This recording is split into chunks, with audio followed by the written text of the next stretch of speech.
नमस्कार, मैं डॉक्टर रवि राय आप सभी दर्शकों का हार्दिक स्वागत करता हूं। प्रिय दर्शकों, इस कार्यक्रम में हम बात करेंगे क्रिकेट के किंग कहे जाने वाले विराट कोहली की जन्म कुंडली के बारे में।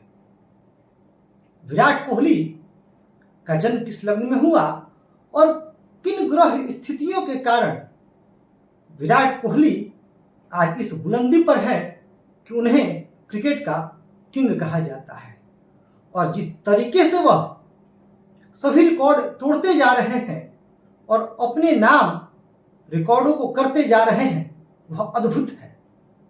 क्या रहस्य है उनकी जन्म कुंडली का, हम लोग आज इस बात को समझेंगे और उनकी आगे की स्थिति क्या रहने वाली है यह भी हम जानेंगे। अच्छा, कार्यक्रम की शुरुआत में बता दूं कि जब प्रथम दृष्टया विराट कोहली की जन्म कुंडली पर नजर जाती है तो यह कुछ साधारण सी प्रतीत होती है, और विराट कोहली एक असाधारण व्यक्ति हैं और अद्भुत प्रतिभा के धनी हैं। अंतर्राष्ट्रीय ख्याति प्राप्त कर चुके ऐसे क्रिकेटर की कुंडली साधारण कैसे हो सकती है। हाँ, लेकिन जब हम कुंडली की गहराई में जाते हैं तो कुछ ऐसी विशेष बातें निकल करके आती हैं जो यह सिद्ध करती हैं कि जो कुंडली विराट कोहली की है, जो प्रचलित है धनु लग्न की कुंडली, वह सही है। हम उन कारणों को भी जानेंगे और यह कार्यक्रम ज्योतिष प्रेमियों के लिए, ज्योतिष के विद्यार्थियों के लिए और ज्योतिष के शोधार्थियों के लिए भी बड़ा ही रोचक रहने वाला है। तो आइए समझते हैं कि क्या कहती है विराट कोहली की जन्म कुंडली और किन कारणों से वह इस स्तर की ख्याति पर है, इस स्तर की सफलता पर है जहां से लोग उन्हें अपना आदर्श मानते हैं, और मानना भी चाहिए, क्योंकि जो क्लास उन्होंने दिखाया है, जो उन्होंने कंसिस्टेंसी दिखाई है, जो एग्जाम्पल उन्होंने सेट किया है, वह लाजवाब है। और कई बार ऐसे अवसर आए हैं जब वह अकेले अपने दम पर टीम इंडिया को, हमारे देश भारत को उन्होंने जीत दिलाई है। तो अद्भुत है उनका यह खेल और अद्वितीय है उनकी शैली। तो समझते हैं कि इनकी जन्म कुंडली में वह कौन से ग्रह है जो इशारा कर रहे हैं कि विराट कोहली को इस स्तर की सफलता मिली है और आगे भी मिलेगी। तो देखिए, इनकी जो कुंडली है यह धनु लग्न की है और जो इनकी राशि है यह कन्या राशि है। पहले ग्रह स्थिति पर बात कर लेते हैं। अब लग्न में शनि, तृतीय भाव में राहु, छठे भाव में गुरु, नवम भाव में केतु, दशम भाव में चंद्रमा और शुक्र, और 11वें भाव में सूर्य और बुध। शुक्र नीच के हैं, सूर्य नीच के हैं, एक भी ग्रह उच्च के नहीं है, स्व राशि के नहीं है। अब आश्चर्य तो होता है कि भाई इतनी बड़ी हस्ती अंतर्राष्ट्रीय स्तर की और कोई ग्रह उच्च के नहीं, कोई ग्रह स्वराशि के नहीं। तभी मैंने कहा कि जब प्रथम दृष्टया हम देखें तो साधारण सी कुंडली लगी, लेकिन इसी जन्म कुंडली में कई रहस्य छिपे हैं। और आज मैं यह आपको बताऊंगा कि मैं डिविजनल चार्ट की बात क्यों करता हूं। अब सबसे बड़ी बात, एक एक करके ग्रहों को समझते हैं, आगे का इनका फ्यूचर कैसा रहने वाला है, आगे क्या यह शतकों का शतक बना पाएंगे, क्या यह सचिन तेंदुलकर का रिकॉर्ड तोड़ पाएंगे, इस पर भी हम बात करेंगे। तो देखिए, अब यहां पर लग्न में शनि है।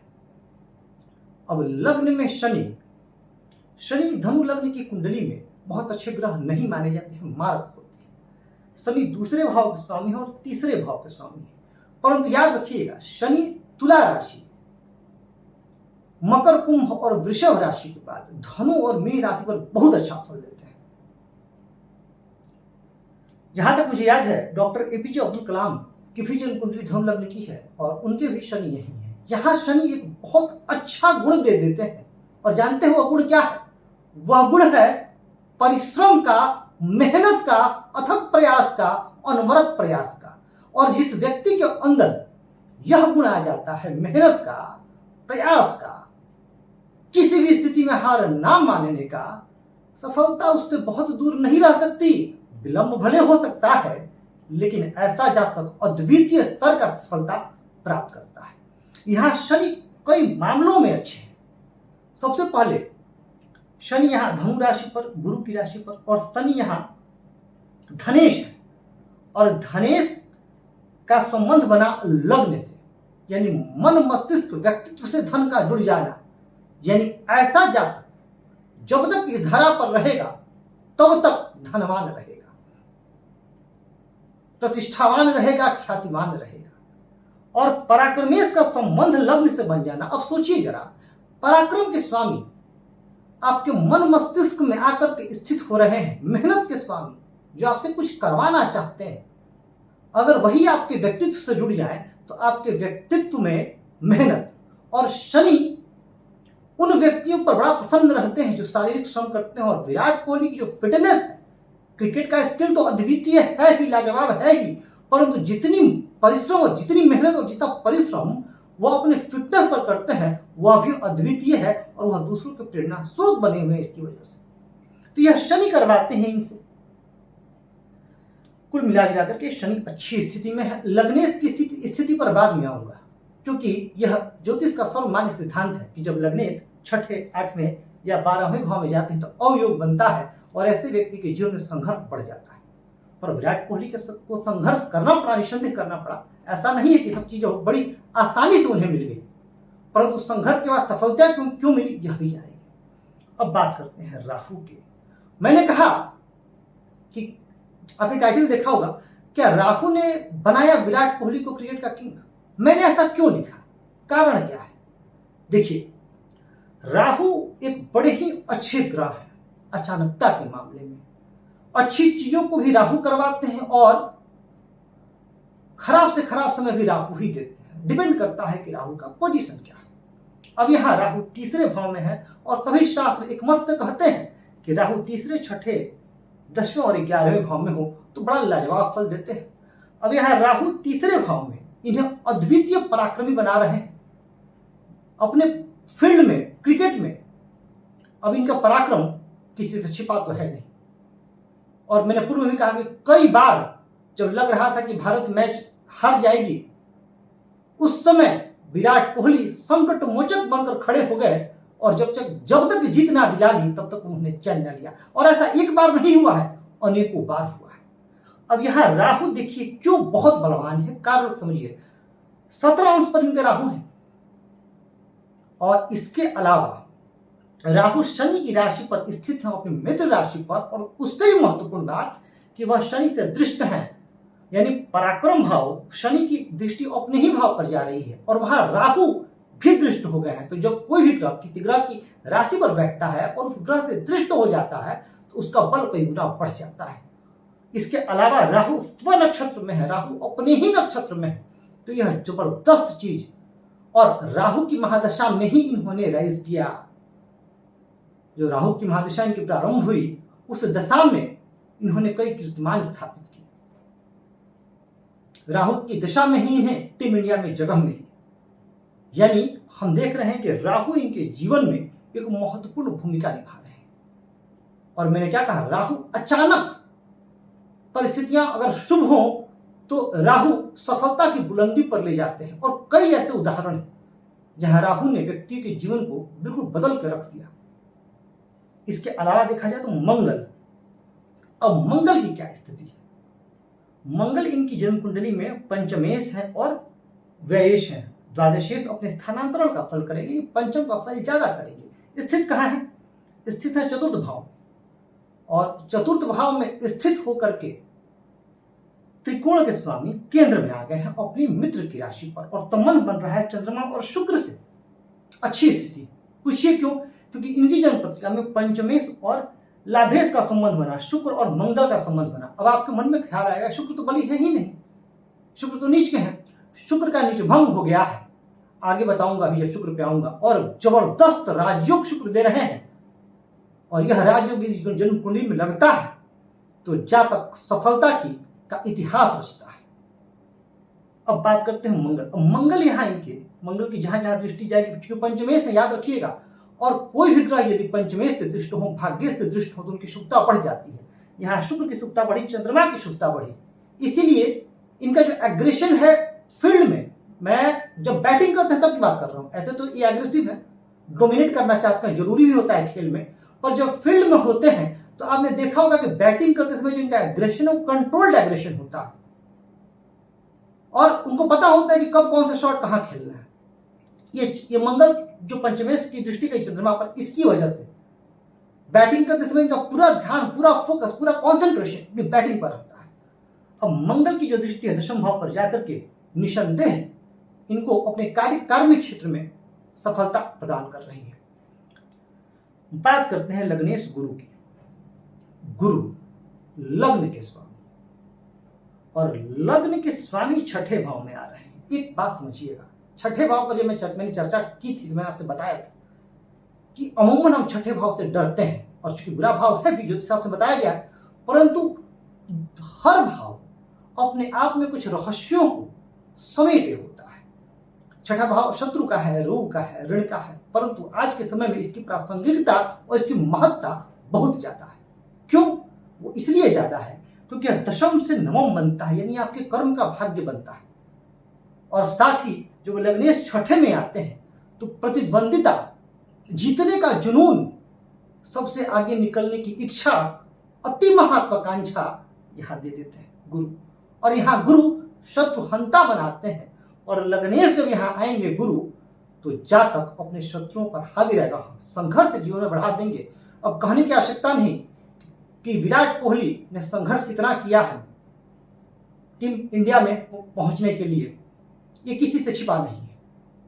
तो हम ज्योतिषीय पॉइंट पर बात करेंगे। मुझे एक वाक्य याद है कि वह मैच खेल रहे थे और उनके पिताजी का देहांत हो गया था, फिर भी जो जीवटता उन्होंने दिखाई थी वह दूसरों के लिए उदाहरण है। तो इस तरीके का जीवट गुरु ही बना सकते हैं, गुरु ही वह विवेक दे सकते हैं।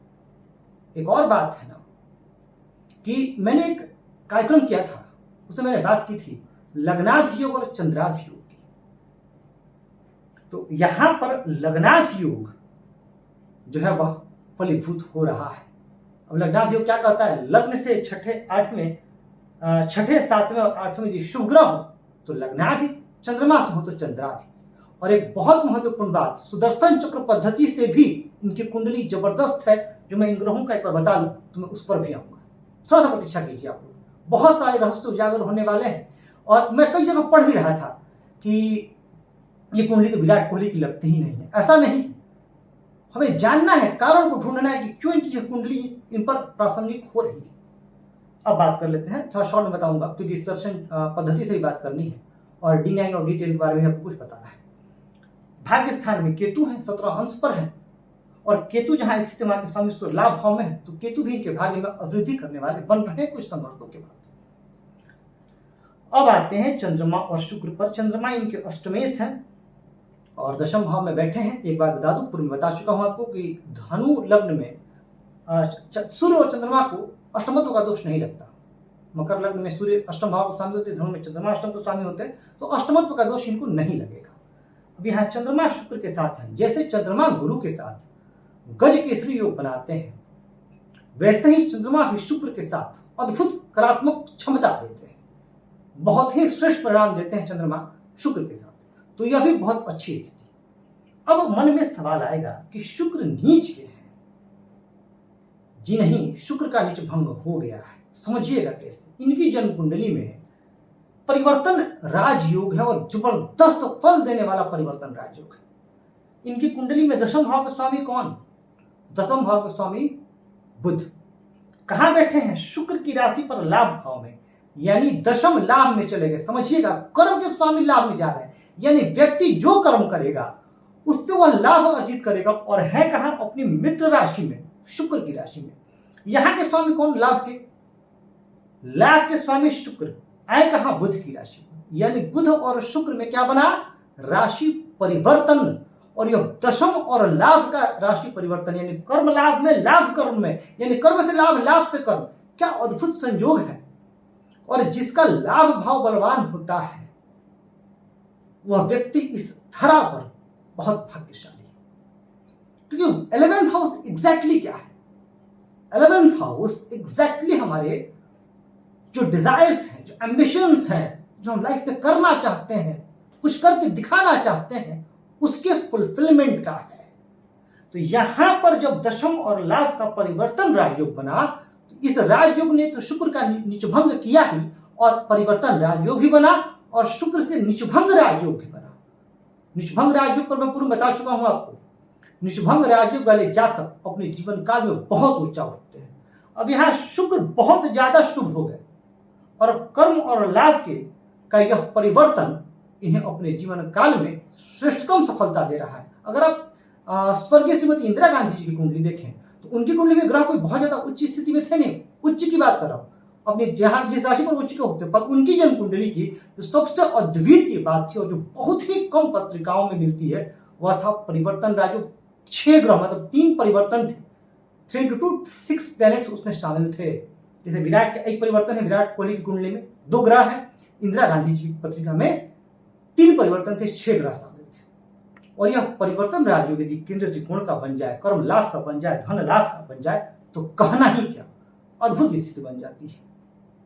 और एक महत्वपूर्ण बात, शुक्र कहा कि स्वामी लाभ के बैठे कहा है, दशम भाव में शनि की दृष्टि जारी, और धनेश और लाभेश का आंशिक संबंध भी तो बन रहा है। यानी लाभ भाव देखिए कितना बलवान हो रहा है। लाभ पंचमेश और लाभेश का भी संबंध बन रहा है, धनेश और लाभेश का भी संबंध बन रहा है। धनेश भी केंद्र में और लाभेश भी केंद्र में, और बलवान स्थिति में। शुक्र नीच के नहीं है, नीचभंग होकर के बलवान स्थिति में है, तो बहुत ही श्रेष्ठतम स्थिति। सूर्य पर बात कर लेते हैं। बुध और हमने बात कर ली, अब सूर्य की क्या स्थिति है? इनकी पत्रिका में सूर्य भाग्येश है। अब लाभ भाव, अब सभी शास्त्र एक मत से यह कहते हैं कि लाभ भाव में कोई भी ग्रह बुरा फल नहीं देते, और इनकी पत्रिका में यदि हम सूर्य की डिग्री देखें तो सूर्य तकरीबन 19 अंश पे हैं, परम नीच के 10 अंश पर होते हैं, उससे बहुत बाहर निकल गए हैं। D9 चार्ट में सूर्य गुरु के साथ मीन राशि पर विराजमान है, जहां वह उच्चाभिलाषी, तो सूर्य भी इनके बहुत ही अच्छी स्थिति में। अब फटाफट हम लोग समझ लेते हैं इनके D10 उसका सुदर्शन चक्र पद्धति पे आऊंगा। D10 चार्ट में मंगल, सूर्य और चंद्रमा उच्च के हैं। D10 चार्ट होता क्या है? हमारे करियर का चार्ट। अब कल्पना कीजिए कि करियर को जो चार्ट सपोर्ट करता है, जिससे हम करियर के बारे में जानते हैं, क्रिकेट इनका करियर है, और करियर चार्ट में सूर्य उच्च के, मंगल उच्च के और चंद्रमा उच्च के, सूर्य ग्रहों के राजा। अब सूर्य उच्च के हो गए D10 चार्ट में, तो क्यों ना विराट कोहली किंग बने? बिल्कुल बनेंगे किंग क्रिकेट के। मंगल जो कि स्पोर्ट्स को दर्शाते हैं, वो उच्च के हो रहे हैं, अद्भुत खिलाड़ी। चंद्रमा जो कि मन के कारक हैं, इमोशंस पे कंट्रोल करवाते हैं और प्रैक्टिकल बनाते हैं, वह भी उच्च के हैं। और शनि मकर राशि पर स्वराशि के। अब जाहिर सी बात है कि जब ये 4 महत्वपूर्ण ग्रह, और शनि कलयुग के सर्वाधिक महत्वपूर्ण ग्रह बन जाते हैं कई कुछ मामलों में, और सूर्य तो ग्रहों के राजा हैं, राजा बलवान, सेनापति बलवान, चंद्रमा को रानी की संज्ञा दी गई है, चंद्रमा बलवान, और शनि दंडाधिकारी बलवान, सभी तो बलवान हैं। तो ऐसा जातक क्यों ना चमके और क्यों ना उसकी चमक बिखरे। तभी कहता हूं कि डिविजनल चार्ट्स को वी कैनॉट इग्नोर। किसी भी परिस्थिति में हम डिविजनल चार्ट को इग्नोर नहीं कर सकते। अगर हमें सटीक फलादेश पर आना है, सिर्फ लग्न चार्ट पर को देख करके हम अगर कोई राय बनाते हैं, तो कहीं ना कहीं हमें और शोध की आवश्यकता है। कई जगह मैं पढ़ रहा था कि अगर ये कुंडली किसी और व्यक्ति की होती, कोई अनजान व्यक्ति की होती, तो शायद ज्योतिष का जो फलादेश होता है वो कुछ और होता है ज्योतिषी का। ऐसा नहीं, अगर हम सूक्ष्म अध्ययन करें तो बहुत सारी चीजें निकल के आती हैं। बात करते हैं D9 की, शुक्र और गुरु स्वराशि के। तो शुक्र बलवान हो रहे हैं, नीचभंग भी हो रहा है, D9 में भी बलवान हो रहे हैं, और चलित में मंगल तृतीय भाव में हो और बुध दशम भाव में, ये भी बहुत अच्छी स्थिति। मंगल तृतीय भाव में, यानी मंगल यहां आ जाएंगे राहु के साथ चलित कुंडली में, और बुध दशम में उच्च के हो जाएंगे, दशमेश उच्च के हो रहे हैं। कुल मिला जुला करके जो यह ग्रह स्थितियां हैं, वह विराट कोहली को क्रिकेट का किंग बना रही हैं। अब 2 चीजें और रह गई हैं, एक तो सुदर्शन पद्धति से विचार, और दूसरा क्या वह शतकों का शतक बना पाएंगे, और क्या वह क्रिकेट के भगवान कहे जाने वाले हम सभी के प्रिय सचिन तेंदुलकर का रिकॉर्ड तोड़ पाएंगे। अभी 2 बातों पर आते हैं। सुदर्शन पद्धति का विचार करते कैसे? लग्न कुंडली, सूर्य कुंडली और चंद्र कुंडली। लग्न कुंडली हमने समझ लिया, अब फटाफट समझ लेते हैं सूर्य कुंडली को। अगर सूर्य कुंडली का आधार कैसे मानते हैं, सूर्य को लग्न मान लेते हैं, तुला लग्न हो जाएगी इनकी, और शुक्र आ जाएंगे 12वें भाव में। 12वें भाव में शुक्र बहुत अच्छा फल देते हैं, लग्नेश होकर 12वें या तो भी अच्छा फल देंगे। क्वीन विक्टोरिया की कुंडली वृषभ लग्न की थी और शुक्र 12वें भाव में थे।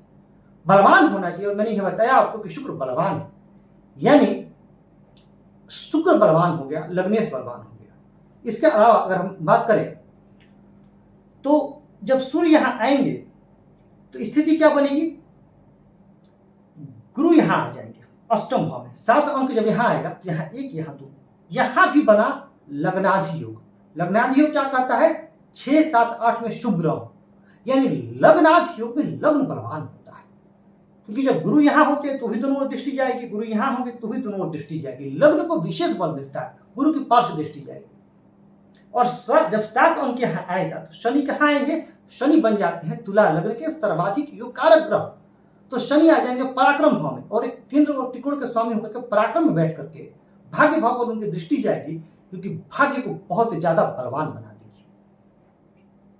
तो सुदर्शन पद्धति से यदि हम इनकी कुंडली को देखें तो इनकी कुंडली जबरदस्त प्रतीत होती है। मंगल कहां जाएंगे, मंगल जब यहाँ 7 अंक आएगा तो 12 अंक यहाँ आएगा, और 12 अंक यहाँ आएगा तो मंगल यहाँ 6ठे भाव में होंगे, और जब 6ठे भाव में मंगल होते हैं तो शत्रुओं का ऐसा जातक विनाश करता है। तो ये बहुत अच्छी स्थिति है।